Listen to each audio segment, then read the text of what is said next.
Today's lesson, JLPT and 5 Vocabulary Part 2.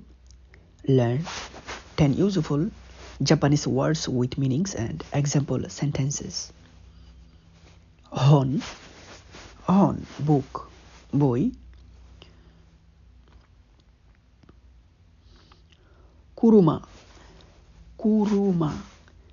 car, gari. Le, house, bari. Neko, cat, biral. Ino, dog, kukur. Sensei, teacher, শিক্ষক.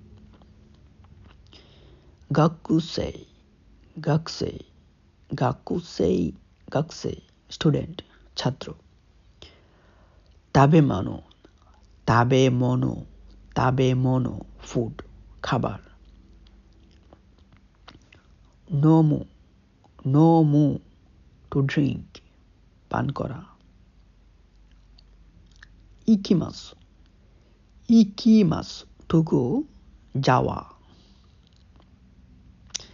See you next video. Thank you for watching.